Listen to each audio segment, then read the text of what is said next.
नमस्कार, आप देख रहे हैं बीटी न्यूज बिहार और मैं हूं पंकज भट्ट। जैसा कि आप सभी लोग देख रहे हैं कि हर वर्ष बिहार में बाढ़ की समस्या से जूझना पड़ता है आम लोगों को। इसका कोई अस्थायी समाधान नहीं होता है। और दूसरे, नगर निगम का भी चुनाव अब लगभग शुरुआत होने की सुगबुगाहट दिखाई देने लगी। सरकार बदली, मुख्यमंत्री वही रहे, मंत्रिमंडल का विस्तार हुआ, मंत्रियों का जमावड़ा लगातार बेगूसराय में बढ़ते जा रहा है, खास करके बाढ़ की स्थिति के अवलोकन को लेकर के। वहीं यहां के स्थानीय सांसद सह केंद्रीय मंत्री गिरिराज सिंह ने 25-25 हजार रुपए पीड़ित परिवार के मुआवजे की भी मांग बिहार सरकार से की। तमाम तरीके की बात होंगी, लेकिन सबसे पहले हम बात करेंगे कानून व्यवस्था की और बेगूसराय में मेयर के चुनाव।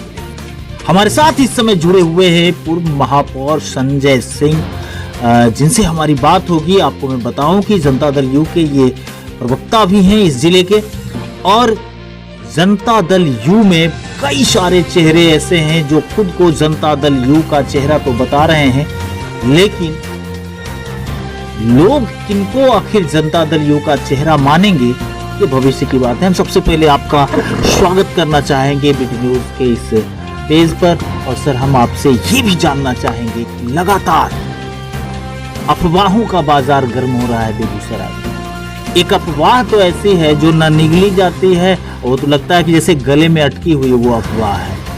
लोग अफवाह ये उड़ा रहे हैं या लगा रहे हैं, क्योंकि आप पूर्व महापौर हैं और लोग कह रहे हैं कि आप डिप्टी मेयर के लिए शायद कोई तय हुई है और आप मेयर का चुनाव नहीं लड़ेंगे।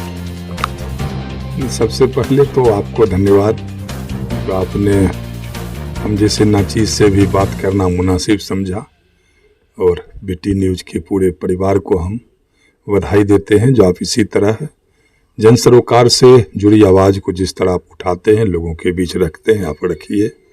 और पहला सवाल जो आपने पूछा, ये 2011 में जब बेगूसराय नगर निगम का पहली बार चुनाव हुआ और वार्ड नंबर 21 के मतदाता का प्यार और आशीर्वाद मिला, और जब मैं चुनाव जीतकर निगम पार्षद बना, फिर मेयर के चुनाव का नोटिफिकेशन हुआ, और वो 8 मार्च 2011 का दिन था।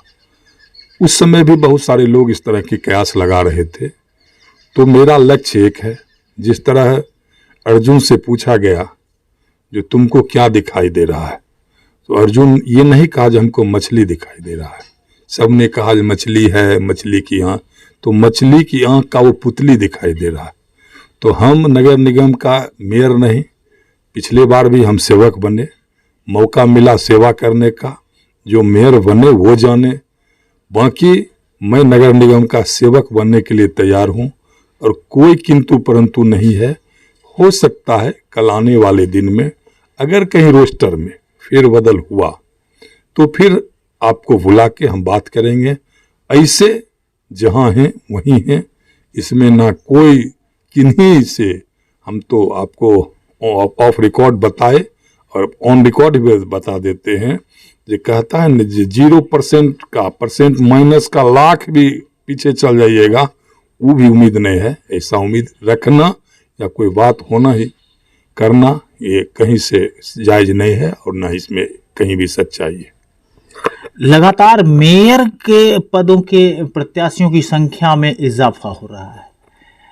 देखा जा रहा है कि बहुत सारे ऐसे लोग हैं जो खुद में ही संभावनाएं तलाश रहे हैं कि मैं अगर मेयर हो जाऊं बेगूसराय का, तो बेगूसराय को मैं स्वर्ग बना दूं। कुछ ऐसे भी प्रत्याशी नजर आ रहे हैं। ऐसे में कंपटीशन कुछ बढ़ेगा क्या? क्यों ना हो, हर आदमी का अपना महत्वाकांक्षा होता है, और हर आदमी के दिल में कहीं ना कहीं कुछ करने का जज्बा भी होता है। आज मुझे भी मौका मिला, तो जो भी, मैं ऐसा नहीं कहता हूँ जो मैंने बहुत कुछ किया, लेकिन जो ही बन पड़ा, और आज जब मतदाता मालिक के बीच जाता हूँ तो वो मेरे कार्यों की सराहना करते हैं। तो हो सकता है हमसे भी कोई बेहतर काम करने वाले अगर अपने मन में सोच के चल रहे हैं, तो उनको भी हम बधाई देते हैं जो आए मैदान में। और जिन पर इस बार तो मतदाता जो बेगूसराय पूरे नगर निगम क्षेत्र की जो मतदाता हैं उनका प्यार और आशीर्वाद मिलना है। पहले तो जो था माननीय पार्षद के द्वारा मेयर का चुनाव होता था, इस बार सरकार ने ऐतिहासिक फैसला लिया है और वो ऐतिहासिक फैसला आने से निश्चित ही लोगों में एक उम्मीद जगी है और कहीं ना कहीं लोकतंत्र में जनता के बीच जाना, जनता के को अपनी बात समझाना, अपनी बात कहना सबका अधिकार है और इसमें सभी आदमी को भाग लेना चाहिए। लेकिन जनता जिन पे भरोसा करेगी, मतदाता मालिक जिन पे भरोसा करेंगे वो इस शहर के मेयर बनेंगे और निश्चित ही जो भी बनेंगे वो शहर की बेहतरी के लिए वो जरूर काम करेंगे। अभी तक जो वर्तमान परिस्थिति में देखा जा रहा था कि कचरों का अंबार भर गया था हड़ताल को लेकर के, तमाम लोग रात में एक आउटसोर्सिंग के माध्यम से उस कचरे के उठाव को लेकर के विरोधाभास भी सामने आई, गेट पर तस्वीरें भी वायरल हैं। ऐसी परिस्थिति अगर आपके रीजन में होता तो आप इसको कैसे निपटते? नहीं, देखिए ऐसा नहीं है। मेरे समय में भी हड़ताल मजदूर के अभी तो मात्र 5 दिन, आज 6ठा दिन है। यूँ तो रात ही हम देख रहे थे, जो टीवी पर आया था जो हड़ताल समाप्त हो चुका है, पता नहीं बेगूसराय वो मैसेज नहीं आया, जिस कारण कहीं ना कहीं गलतफहमी के कारण या जो भी हो अभी तक यहाँ आज भी मजदूर काम करने के लिए नहीं आए। तो ये तो पहली बार ऐसे नहीं, अनेकों बार ऐसा क्योंकि वो नगर निगम के जो भी सफाई कर्मी है आज उनके बदौलत ही शहर साफ ही होता है और हम लोग आराम से शहर में घूमते भी हैं। और हमें तो याद है और सभी को याद है कोरोना काल का वो समय जब सारे आदमी अपने अपने घर में बंद हो गए, तो सफाई कर्मी योद्धा बन के, कोरोना योद्धा बन के हर दिन बेचारा काम करते रहा, चाहे वो सफाई का कार्य हो, चाहे सैनिटाइज का कार्य हो या जिस तरह का भी कार्य किया है, तो वो बधाई के पात्र हैं, वो धन्यवाद के पात्र हैं। रह गई बात अब उनकी मांग, तो हमें याद है जब मुझे नगर निगम का सेवा करने का मौका मिला था तो मैंने उनसे एक बार वार्ता की थी, जो मैं आपसे यही आग्रह करूंगा, जो आपकी हर बात को जो हमसे बन पड़ेगा वो मैं भी करूंगा और जो सरकार स्तर से होगा तो मैं सरकार तक भी आपकी बात को पहुंचाऊंगा, लेकिन आप हड़ताल मत कीजिएगा मेरे कार्यकाल में। और उन्होंने लगभग 2 साल का मुझे समय दिया। मेरे 2 साल के कार्यकाल में एक दिन भी उन्होंने हड़ताल नहीं किया। लेकिन जब मुझे भी लगा जो कहीं न कहीं यहाँ की मांग और सरकार की बातों में जब विरोधाभास हमें दिखने लगा, तो मैंने ही उनको कहा था जो अब हमसे आपका जो मांग है हो सकता है मैं आपको नहीं दिलवा पाऊंगा, तो आप फ्री हैं। फिर उसके बाद उनका हड़ताल हुआ, फिर 15 दिनों तक हड़ताल चला, फिर उसमें मध्यस्थता हुआ। ये लोग मांग किए, अपनी मांग 300 रुपया रखे। उस समय के जो नगर आयुक्त थे मधुकर जी, तो उन्होंने उतना देने से इनकार किया। फिर बीच में मध्यस्थता करके हम लोग उनको 275 रुपया कर दिए थे। एक दिन में नगर निगम का रिकॉर्ड है जो 81 रुपया मजदूर का दैनिक पारिश्रमिक जो बढ़ा वो आज तक भी रिकॉर्ड है। तो निश्चित है अगर बोर्ड सक्षम है और वो महंगाई भी दिनानुदिन बढ़ते जा रहा है, तो कहीं ना कहीं आज जो भी है तो हम उन्हीं के बदौलत, भले नगर निगम पीठ थपथपा ले जो हम कभी रैंकिंग में ज़्यादा आ गए, कभी कम आ गए, लेकिन अगर आते हैं, रैंकिंग आता है तो उन्हीं के बदौलत आता है। वो जो सफाई मजदूर हैं तो निश्चित ही उनके बातों को ध्यान रखना। और सरकार की जहाँ तक बात है, क्योंकि कुछ मांग जो है इस बार उनका जो था हड़ताल वो राज्यव्यापी हड़ताल था, तो पूरे राज्य में था और वो सरकार से अपनी, तो सरकार पहला मांग उनका जैसे है जो एनजीओ, तो एनजीओ का, दूसरा है जो मेरा या तो जो स्वीकृत पद है उस पे परमानेंट हमारा बहाली हो, और वही है जो मेरा जो दैनिक मजदूरी है वो बढ़ाया जाए। तो इस तरह की और सारी मांग थी, लेकिन ये 3 मांग जो उनका था। तो अभी तो यहाँ बेगूसराय नगर निगम का बोर्ड भी नहीं है। 17/3/21 को ही बोर्ड का कार्यकाल पूरा हो गया, जिसके बाद फिर चुनाव नहीं हुआ है। तो फिर आगे अगर कार्यकाल शुरू होगा तो उनके मांगों को गंभीरतापूर्वक उस पर विचार भी होगा और अभी तो जो बिहार में नीतीश कुमार की सरकार है, न्याय के साथ विकास की बात और खास करके गरीबों के बीच और गरीबों के हित की बात करना इस सरकार की प्राथमिकता है। और अभी उनके बातों को निश्चित ही सरकार गंभीरता से कहीं न कहीं लिया होगा और उनकी मांगों को जो भी है वो पूरा करने का सरकार प्रयास भी करेगी। एक मुद्दा छाया रहा पिछले दिनों बेगूसराय में, रिक्शा चालक से पैसे की जो वसूली होती है उसको लेकर के एक रिक्शा चालक की मौत भी हुई थी। आपके भी जानकारी में होगा और आप उसमें गए भी थे उन लोगों के धरना प्रदर्शन में।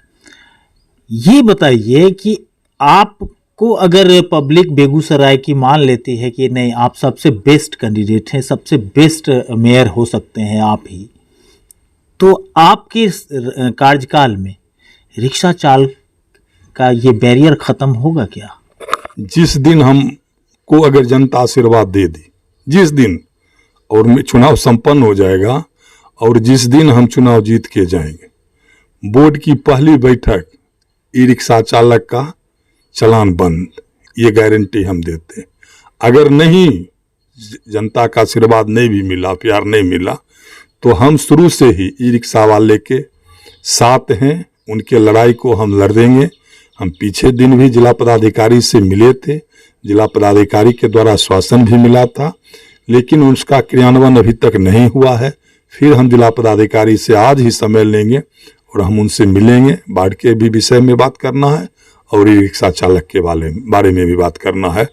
तो ई रिक्शा चालक से कहीं से पैसा लेना ही नहीं है, ये बोर्ड ने कभी इसकी मान्यता नहीं दी, लेकिन जो वहां के बैठे पदाधिकारी हैं और जो संवेदक हैं, ये दोनों का आपस का खेला है।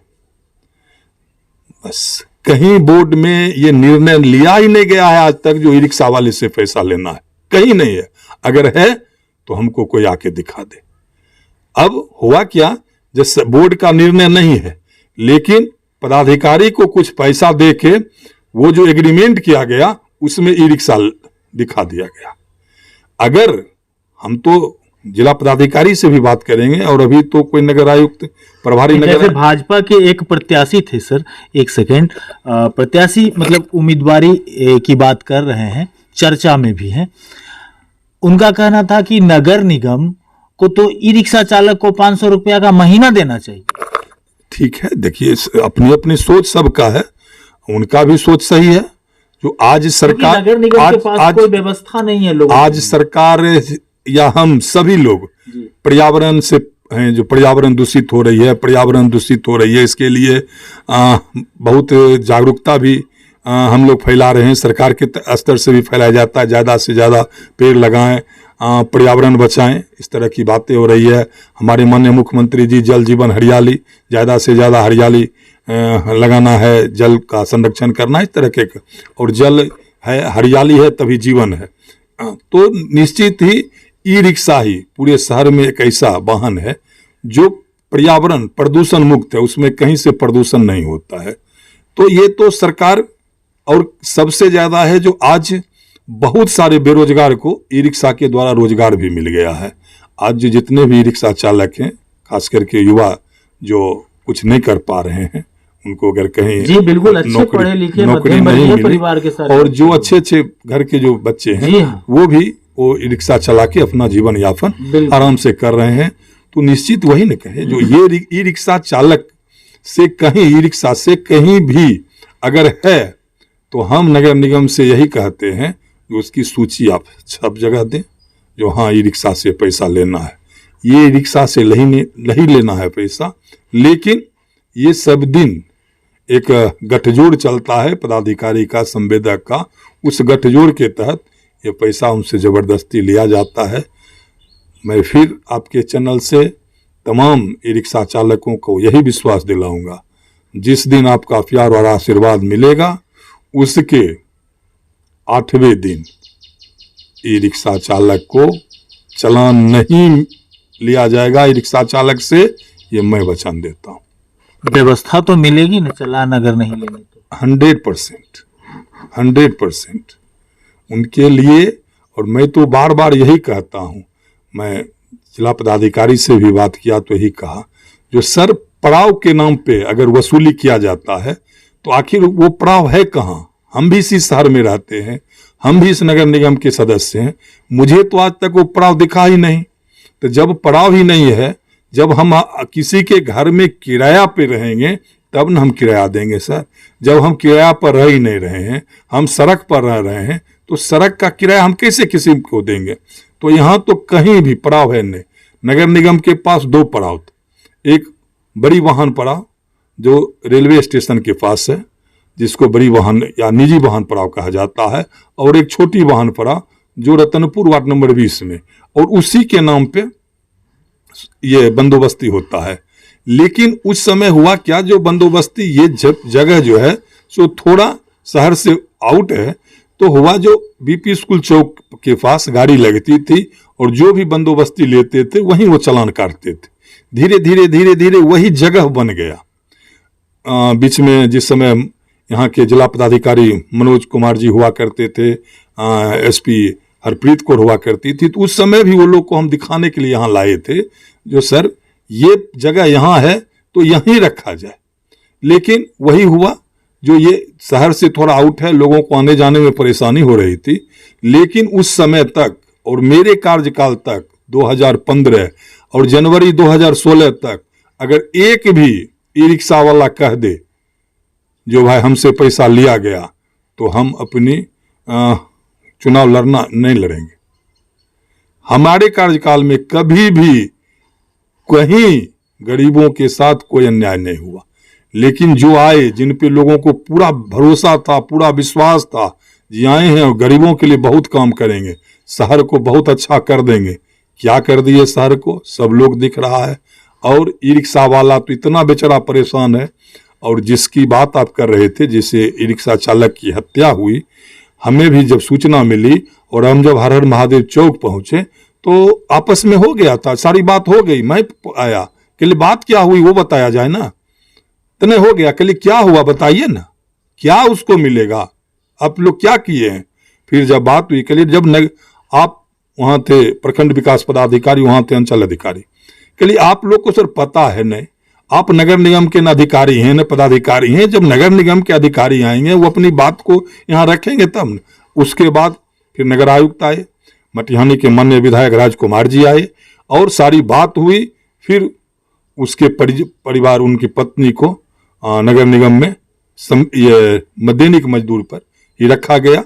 लेकिन एक परिवार के लिए अगर 9,000 रुपया भी आ रहा है तो कहीं न कहीं उस परिवार के लिए भरण पोषण के लिए कुछ, ऐसा मैं नहीं कहता हूं बहुत ज्यादा हो गया, लेकिन कुछ, लेकिन उससे पहले तो वो भी नहीं हुआ था। और उस दिन यही वार्ता हुई थी, माननीय विधायक जी भी थे, नगर आयुक्त भी थे, और सभी लोगों का मांग था जो आज से ई रिक्शा वाले को पैसा नहीं लगेगा। फिर बाद में बहुत सारे लोग आए, अपनी अपने बात को रखे, लेकिन आज भी ई रिक्शा चालक को पैसा देना पड़ता है, जो सरासर गलत है। कहीं से ई रिक्शा चालक से पैसा नहीं लेना है, ये मैं आज भी कहता हूं और आगे भी कहता रहूंगा। स्थानीय सांसद भाजपा के गिरिराज सिंह ने मुख्यमंत्री को कहा है कि बिहार में बेगूसराय जिला को एक तरफ बाढ़ है, दूसरी तरफ सुखाड़ है, तो इस हैसियत से 25,000 रुपया पीड़ित परिवार को मुआवजे के तौर पे मिलनी चाहिए। क्या स्टैंड हो सकता है सर बिहार सरकार का, चूंकि आप जदयू के जिला प्रवक्ता भी हैं? देखिए, जब से बिहार में नीतीश कुमार की सरकार बनी, पहले भी बाढ़ आता था। बाढ़ पीड़ित को क्या मिलता था सब लोग जानते हैं। पहले भी आपदा आती थी, क्या मिलता था सबको पता है। और अभी तो सरकार अब ये कर दी है ना, जो आपदा उसको भी माना जाता है। कहीं भी अगर कोई बच्चा डूब जाता है नहाने के दरमियान या कहीं घास लाने के दरमियान किसी की डूब कर भी, उन्हें भी 4 लाख रुपया दिया जाता है सर। कहीं कोई दुर्घटना हो जाती है तो उन्हें भी 4 लाख रुपया सरकार देती है। सरकार तो इतना संवेदनशील है, जो पहले भी बाढ़ आता था कोई देखने के लिए नहीं जाते थे, आज पूरे हर परिवार को 6,000 रुपया भी दिया जाता है, फसल की क्षतिपूर्ति भी दिया जाता है। और रह गई बात माननीय सांसद महोदय, तो 2019 में भी बाढ़, 2019 में वो हमारे सांसद बने, इसके पहले भी अन्य लोकसभा के वो सांसद रहे हैं, लेकिन बेगूसराय के 2019 में वो सांसद बने और 2019 में ही बाढ़ आई, तो उस समय भी तो उनको 25,000 देना चाहिए। 21 में भी बाढ़ आई, उस समय क्यों न 25,000 रुपया। उस समय इतनी महंगाई नहीं थी, लेकिन उस समय भी तो 25, और अभी तो वो माननीय मंत्री हैं, कैबिनेट के मंत्री हैं, और देश में नरेंद्र मोदी जी की सरकार है, तो उनको तो चाहिए केंद्र सरकार से ज़्यादा पैसा लेके, जो केंद्र सरकार ने बिहार वासियों से कहा भी था कि हम आपके खाते में 15-15, 20-20 लाख रुपया देंगे, वो भी बाकी है, तो वही पैसा लाके अभी अगर बाढ़ पीड़ितों को 15-15, 20-20 लाख दे दें, सभी बाढ़ पीड़ित खुशी से आराम से फिर अपना जिंदगी जिएंगे। तो उनको तो वो कम से कम प्रधानमंत्री जी से मांग कर लेनी चाहिए, और मांग नहीं करनी चाहिए, वो अगर लेके आ जाते हैं तो हम लोग उनका एहसानमंद रहेंगे।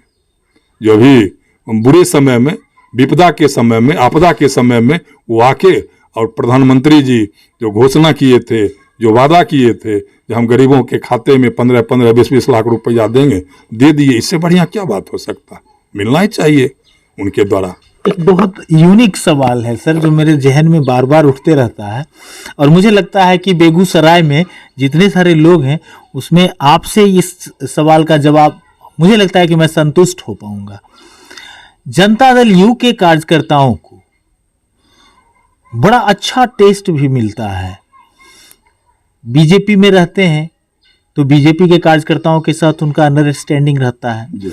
अब राजद के साथ सरकार बनी है तो राजद के कार्यकर्ताओं के साथ भी उनकी अंडरस्टैंडिंग हो जाएगी, वाम के भी कार्यकर्ताओं के साथ अंडरस्टैंडिंग बनानी है, कांग्रेस के भी कार्यकर्ताओं के साथ अंडरस्टैंडिंग। ये अंडरस्टैंडिंग आप लोग कैसे बना लेते हैं, जो कि अलग अलग विचारधारा होता है? पंकज भैया, आज बेगूसराय में न्यूज चैनल 20 से 25, 50 होंगे, और किन्हीं को ये लगता है जो पंकज जी से संजय जी ज्यादा जुड़े हुए हैं, फिर जो दूसरे आते हैं फिर उनसे भी उतना ही संबंध, फिर तीसरे आते हैं उनसे भी उतना ही संबंध। तो हम लोगों को कहाँ परेशानी कहाँ है? जो भी आए उनको उनके साथ संबंध ये करना है और साथ चलना है, परेशानी है कहाँ? और हमारे जो माननीय मुख्यमंत्री जी या हमारे जो शीर्ष नेतृत्व ने जो भी फैसला लिया, वो फैसला उनके हम साथ हैं। Boss is always right. अगर उनके द्वारा जो भी फैसला लिया गया, और हम जानते हैं जो भी फैसला लिया गया है वो बिहार के हित के लिए लिया गया है, बिहार के जनता के हित के लिए लिया गया है, बिहार वासियों के हित के लिए लिया गया है, तो निश्चित ही हमें कहाँ किन्हीं से मिलने में परेशानी है। हम तो साथ। बिहार की हित की बात तो कभी भी सरकार बनने के बाद सरकार के पक्ष से तो नहीं आया कि मैंने बिहार के हित के लिए ऐसा किया। वो तो कह रहे हैं कि जदयू की पार्टी, वो महाराष्ट्र वाला जो खेला था वो खेला बिहार में भी खेला जा रहा था। अगर वही खेला होता तो निश्चित ही जो भी है आगे कहीं कुछ होता है, उथल पुथल होगा तो परेशानी। तो फिर जनता के लिए क्या फायदा है? जनता के हित के लिए ही बात। जनता का तो फायदा यह है कि 10 दिन समय मंत्रिमंडल बनने में, शपथ लेने में गया। माननीय मुख्यमंत्री नीतीश कुमार जी जो भी फैसला लेंगे या लेते हैं, सब एक है ना, जो सब अपने परिवार के लिए सोचते हैं, और माननीय मुख्यमंत्री हैं जो पूरे बिहार के लिए सोचते हैं। उनका अपना कोई परिवार के दूर दूर तक कोई राजनीति में जो उनका बेटा है या उनका भतीजा है, उनके लिए वो कुछ कर रहे हैं, तो निश्चित ही वो जो 11 करोड़ बिहार के जो हमारी जनता है, हमारे जो जनता मालिक हैं, उनके हित के लिए और उनके बिहार का कैसे विकास हो, यही सबसे पहला उनका मुद्दा है। जो बिहार का विकास रुके नहीं, बिहार को हम तरक्की के रास्ते पे आगे ले जाएं, और इसके लिए जो भी फैसला वो लेते हैं, बिहार के तमाम जो हमारे पार्टी के कार्यकर्ता हैं वो उनके साथ होते हैं, और जिनके साथ आते हैं वो भी उनके साथ रहते हैं। तो ये थे हमारे साथ पूर्व महापौर संजय सिंह, जिन्होंने स्पष्ट तौर पे आपको सारी जानकारी दी है कि गिरिराज सिंह की डिमांड का क्या होगा। आरोप प्रत्यारोप तो हो ही रहे हैं। दूसरी चीज की कानून व्यवस्था को लेकर के काफी सख्त नजर आए, और साफ संदेशा है। सरकार के प्रतिनिधि हैं, प्रवक्ता हैं जदयू के, उन्होंने कहा कि बेगूसराय में कानून का राज है और यहां किसी को भी कानून तोड़ने की इजाजत नहीं होगी। कार्रवाई का इंतजार करें। आप कहीं मत जाइएगा, बने रहिएगा BD न्यूज़ बिहार के साथ। तब तक के लिए